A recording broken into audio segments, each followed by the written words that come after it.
What the?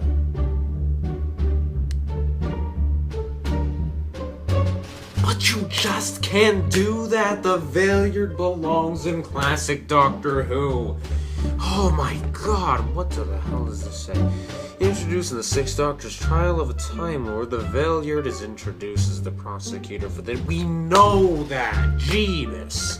Valeyard's name has been dropped several times within the 11th Doctor's reign, most notably by the Dream Lord, a character with some remarkable similarities to the Valeyard, in Amy's Choice, and by the Great Intelligence in the name... I'm done with this. Can't you just leave Classic Who to the classics? This had been foreshadowing the return of this classic Who villain, perhaps in the form of John Hurt? John Hurt. John Hurt. You want to take the alien chest burster guy and some dude that just gives Harry his wand, you want to make him the Valeyard? No. The Valeyard belongs in classic Doctor Who. You shouldn't give John Hurt the part. The Valeyard's not supposed to be older. He should be the same age. You should get a lookalike of the same guy. You know what? I can't take this anymore. I can't take this anymore. John Hurt is he will never be the Valeyard, and he will never be in Doctor Who!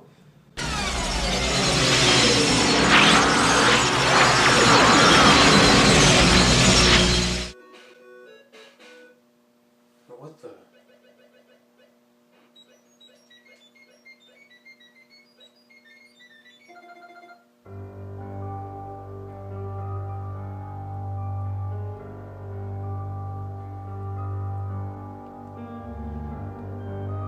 NES controller, but...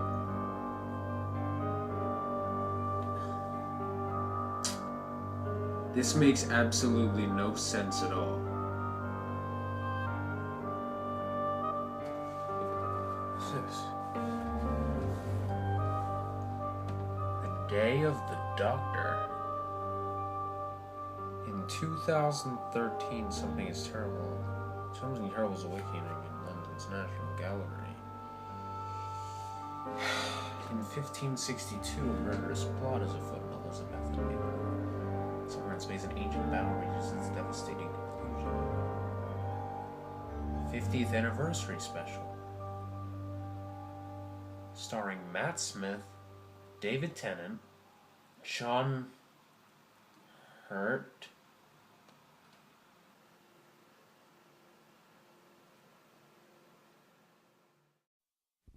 A while back, I decided to start a YouTube channel. I found out that it was my mission to set right film and game rumors that once were false, and so now, I leap from one ridiculous subject to the next.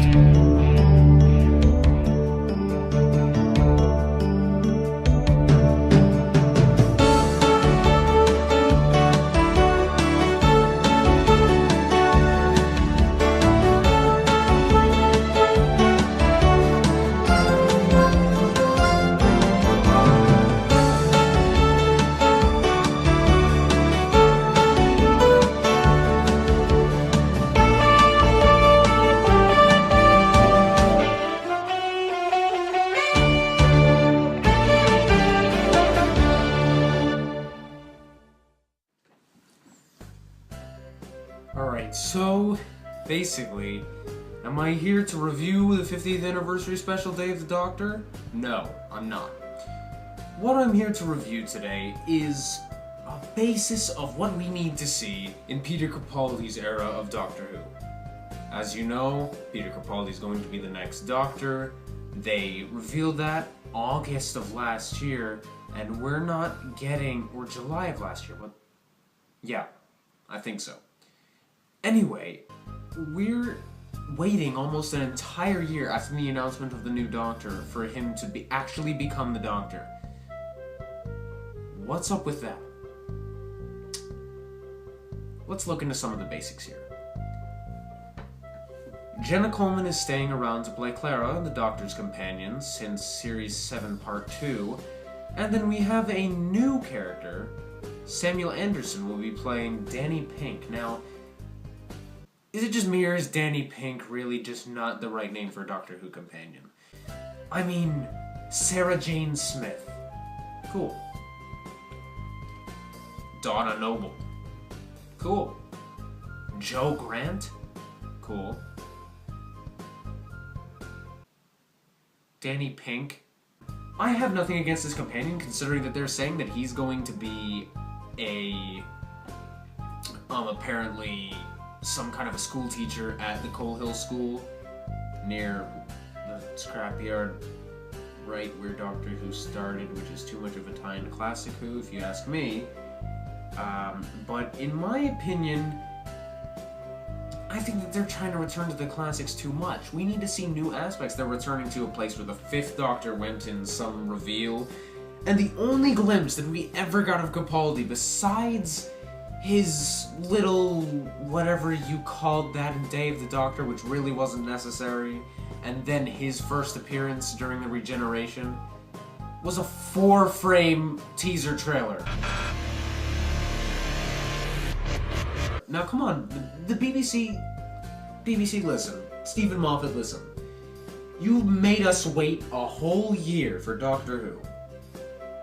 And we're literally 2 months away from the new Doctor. We were 3 months away from Guardians of the Galaxy, which releases August 1st.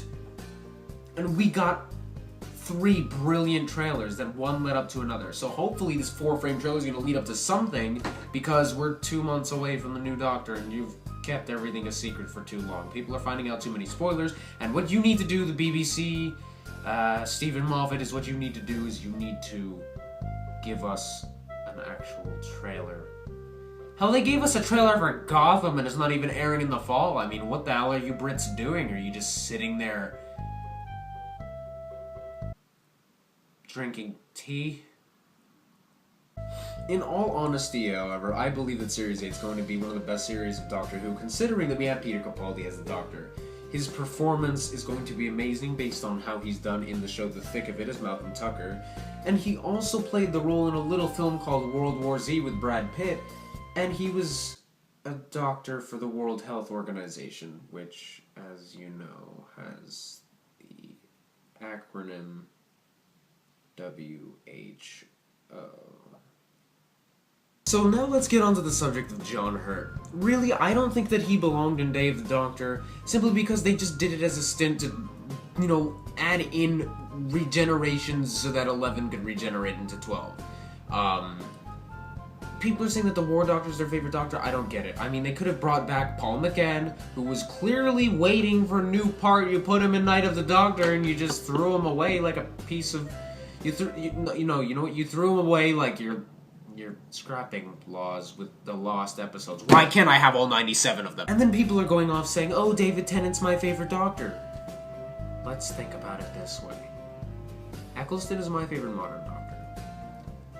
It's okay to like David Tennant, but not when you take it to an extreme and fangirl over him every single second of every single day. You see David Tennant in a picture. Oh my god, it's David Tennant! But really, what is the obsession over him?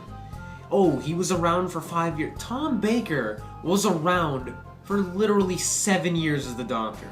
He was a good Doctor. Okay, I get it. David Tennant was around for technically 5 years. 4 because he left on January 1st, 2010.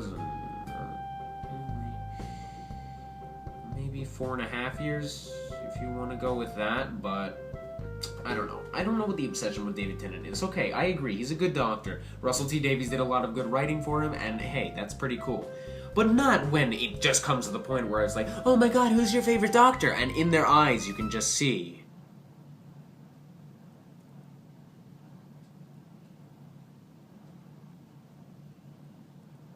Peter Capaldi's gonna be awesome, but don't say he's an old man, because you know what? They never said to William Hartnell, ooh, he's gonna be an old man Doctor. That's what he was supposed to be. They never said to Patrick Troughton, oh, you're such an old man, you can't play the Doctor. They never said to John Pertwee, you're so old, you can't play the Doctor. They never said that to Tom Baker either. Peter Davison was 29. That was the first time they had a young Doctor. And when they had a young Doctor, people got crazy. The Doctor's supposed to be an old guy. He's supposed to have experience and knowledge about the universe. He's not supposed to be some toy running around the galaxy fighting Daleks all the time. Don't judge a Doctor by his face. Judge him by his ethics. 11 was supposed to be a kiddie-type doctor, but it was good because we saw him grow up. And he still had those childish aspects to him, which is what made him so human. And that was the point in making 11 such a good doctor. I really liked some of his stories.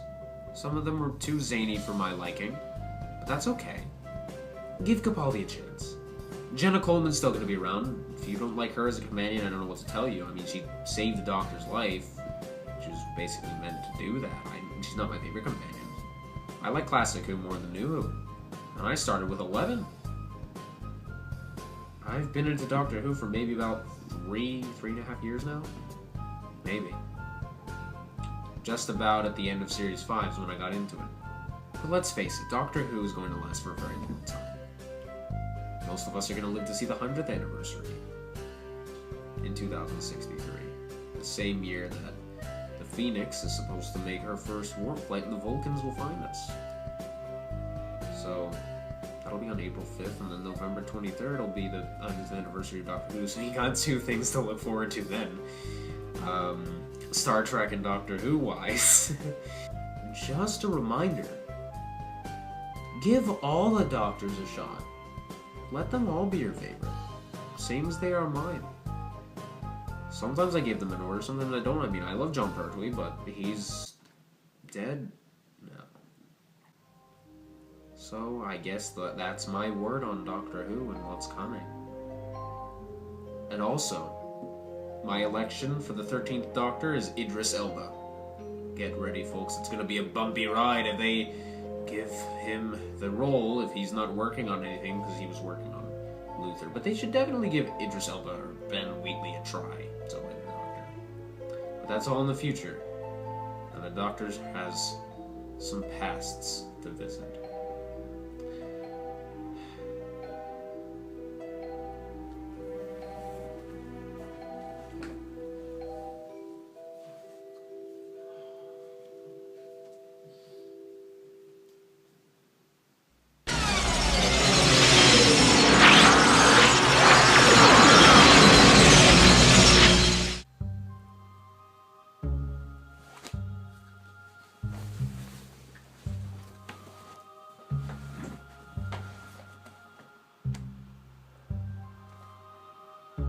Well, this is going to be fun.